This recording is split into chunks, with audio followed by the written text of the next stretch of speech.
స్వర్ణాంధ్ర 2047 లక్ష్య సాధన దిశగా ముఖ్యమంత్రి నారా చంద్రబాబు నాయుడు కీలక ముందడుగు వేశారు.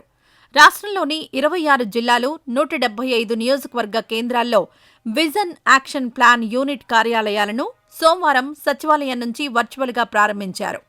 ఈ యూనిట్లు స్వర్ణాంధ్ర విజన్ అమలుకు పటిష్టమైన పునాది వేస్తాయని, శాసనసభ్యులకు ప్రభుత్వ పరంగా ప్రత్యేక కార్యాలయాల లోటును తీరుస్తాయని సీఎం పేర్కొన్నారు. ప్రతి నియోజకవర్గ విజన్ యాక్షన్ యూనిట్ నిర్వహణకు 10 లక్షలు కేటాయిస్తున్నట్లు సీఎం ప్రకటించారు. ఎమ్మెల్యే అధ్యక్షతన నియోజకవర్గ స్పెషల్ ఆఫీసర్ కార్యనిర్వహణ ఉపాధ్యక్షులుగా ఈ యూనిట్లు పనిచేస్తాయి. జిల్లా నోడల్ ఆఫీసర్, ఒక విద్యావేత్త, ఒక యువ ప్రొఫెషనల్, గ్రామ వార్డు సచివాలయాలకు చెందిన 5 విజన్ స్టాఫ్ కలిపి మొత్తం 9 మంది సభ్యులుంటారు. నియోజకవర్గ కేంద్రానికి చెందిన ఎంపీడీఓ కన్వీనర్గా వ్యవహరిస్తారు. ఈ అవకాశాన్ని సద్వినియోగం చేసుకుని ప్రజలను భాగస్వాములను చేయాలని ప్రజాప్రతినిధులకు సీఎం పిలుపునిచ్చారు. ప్రధాని మోదీ నాయకత్వంలో భారత్ ప్రపంచంలో 4వ అతిపెద్ద ఆర్థిక వ్యవస్థగా ఎదిగిందని, 2 ఏళ్లలో 3వ స్థానానికి చేరుకుంటుందని సీఎం చంద్రబాబు ధీమా వ్యక్తం చేశారు. వికసిత్ భారత్ 2047కు అనుబంధంగా స్వర్ణాంధ్ర 2047 విజన్ను రూపొందించామని తెలిపారు. పేదరిక నిర్మూలన, యువతకు ఉపాధి, నైపుణ్యాభివృద్ధి, నీటి భద్రత వంటి 10 సూత్రాలతో కార్యాచరణ ఉంటుందన్నారు.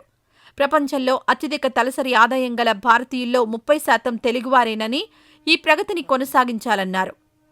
ఆగస్టు 15 నాటికి 15 లక్షల బంగారు కుటుంబాలను దత్తత తీసుకోవాలని, తల్లికి వందనం ఈ నెలలోనే ప్రారంభించి ఆగస్టు 15 నుంచి మహిళలకు ఉచిత బస్సు ప్రయాణం కల్పిస్తామన్నారు.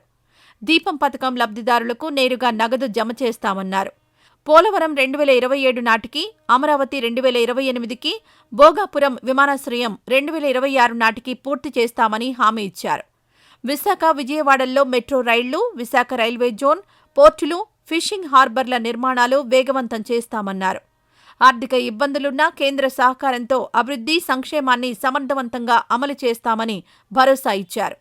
కేంద్ర మంత్రి రామ్మోహన్ నాయుడు 10 బంగారు కుటుంబాలను దత్తత తీసుకుంటున్నట్లుగా ప్రకటించగా సీఎం అభినందించారు.